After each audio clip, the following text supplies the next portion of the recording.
of rice and shine subjects. With me, the creature you call Seattle. I'm just taking a little moment to pause for myself. Before we dive into this big show. Yeah, we got a lot to cover today. And this is sort of taking a little moment to pause here. It's something I started doing, just to sort of gather and collect myself before engaging in any sort of activity.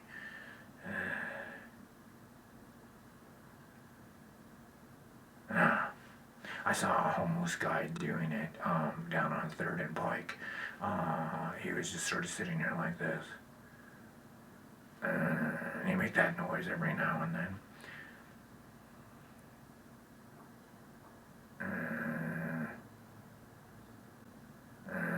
Yeah, he seemed very content and peaceful in a sort of decrepit and like decaying kind of way. And that seemed fitting for life right now, right? Isn't it? Like, okay, everything's kind of like, and I'm gonna like be in this decay and like decrepitness and like make kind of a noise.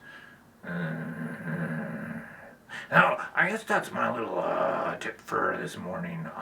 Like, why don't you just find a place to like pull over if you're in your car, or like if you're sitting in your life, and like, okay, like everything's like, right, and like, okay, and I'm just gonna like do this. Yeah, this is a homeless guy's doing a 3rd and Pike. He's just kind of sitting there. He looked content in a decrepit way, which seems to pretty much capture all of it right now.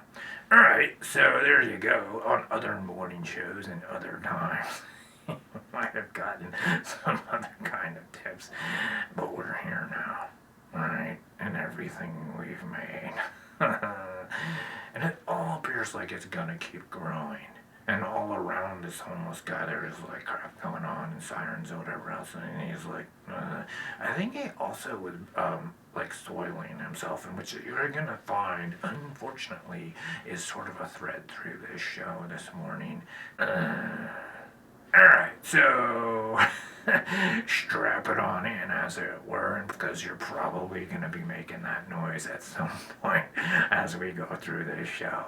Because if there isn't anything else more sort of peaceful and kind of enjoyable, but also decrepit and filled with decay, it's Rise and Shine Subjects! With me, the creature you call Seattle. The feel when you're totally not pressed. The feel when we control your bodies. Hey, bitch, we control your bodies. Guess what? Guys win again, okay? Men win again. And yes, we control your bodies. Hi, I'm your Republican congressman. Hi, I'm your Republican congressman. It's your body, my choice. So that happened this week. And men win again. Men win again. There will never, ever be a female president. Never. There will never be a female president, ever. It's over. Glass ceiling? Dude, it's a ceiling made of fucking bricks. You will never break it. Your stupid face keeps hitting the brick ceiling. We will keep you down forever. You will never control your own bodies. You will never. Okay.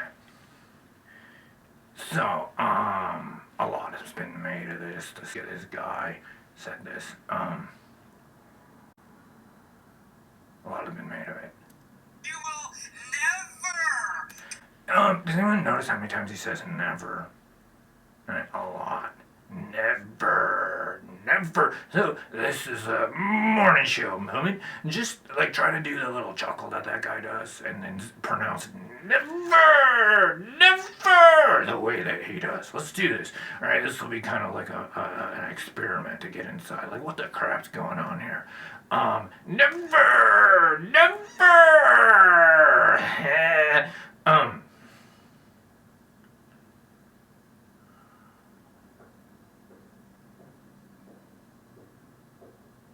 So what goes through my mind, and by the way, I have the brain of a busted, broken Puritan, as it were. I see this scene from Desperado with Antonio Banderas and Salma Hayek. That's what goes through my mind. And, like, I will never, ever, ever be in that scene. I won't. Okay, I just won't. I mean, I'm the creature. Yeah, right. I birth trash. I will never be in that scene. For one, that scene was made to elicit much like cisgender desire. So of course you need to have like the usual attractive people in that scene, right? Okay, all right, like stereotypical, right? You got to do that, and then also like I will never be in that scene because I'm not going to be in a cisgender attractive hot scene that is also, I think, cultural appropriation because it was made by white people, even though there are Mexicans in it. Like, that's not going to happen. I'm never going to do that. So, a little study into something that occurred that caused quite a splash. Like, what's going on here? Creature, what do you make of this? Well, what I make of this is that when somebody says never and has a little chuckle like that, whatever it is they're referring to is something that is way beyond their grasp. Right? Okay, so this guy's talking about women, and the subject of women is something that is way beyond his grasp. Which fits if you look at him. I'm seeing someone who did not have a prom date. Yeah. You will never control your own bodies. You will never be the president of the global empire. Right? Who's even talking about global empire?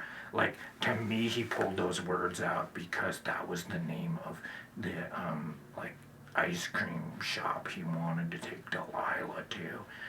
His date, his sophomore year, who ended up going with Tom, his friend, who was also on the JV football team, which he didn't make it onto, right? The global empire of ice cream flavors, right? This is what this reeks of to me. And that, again, is that never, I just can't help but see, like, Salma Hayek and Antonio Banderas and be like, okay, I'm never going to be in that scene. That's never going to happen for me. And, like, I'm kind of okay with that, although not entirely, clearly, because after all, I'm envy, dread, rage, jealousy. So, like, of course I would want to be in that scene. I want to be in everything. And that's what I am. As you well know, because what more defining emotion is there for our world today than that? So obviously I would like to, even if it's just to ruin it.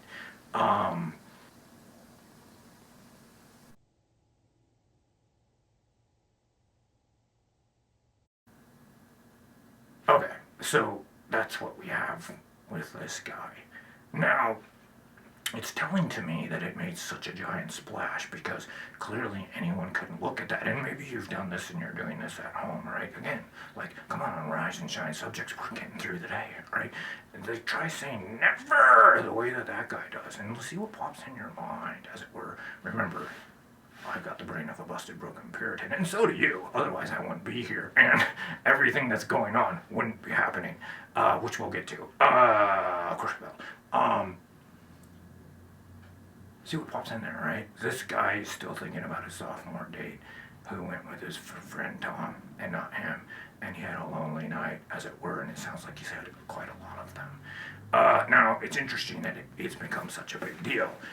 In fact, he's become such a big deal that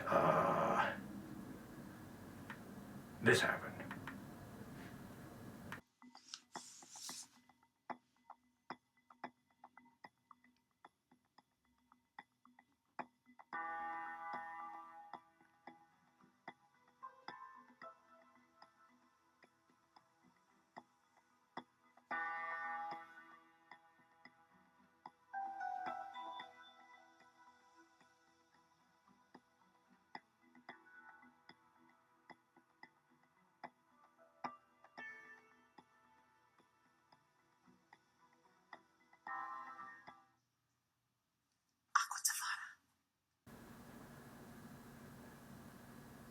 Alright.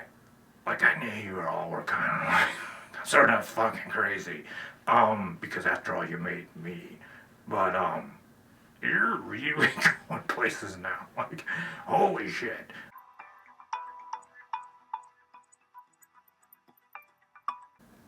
Yeah, holy shit. Uh,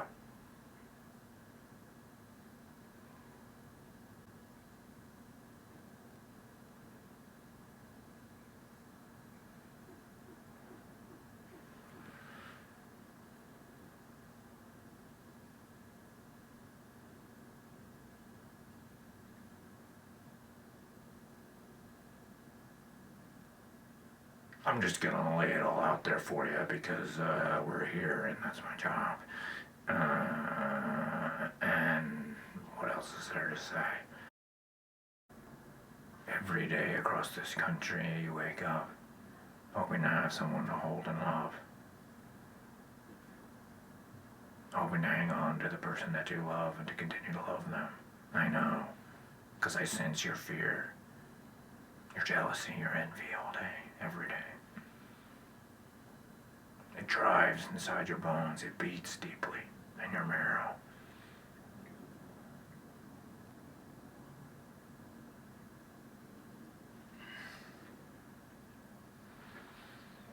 This is what you're doing right now to that space. You're promoting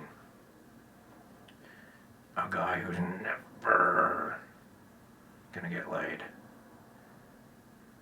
And chubby girls with crosses to bear. And letting them be your Adam and Eve. Okay, there we go. I'm always developing new material, obviously, and we're gonna do that, alright? That guy and that girl, we're gonna recreate the Adam and Eve story. I really love doing this show and I come up with new things, right?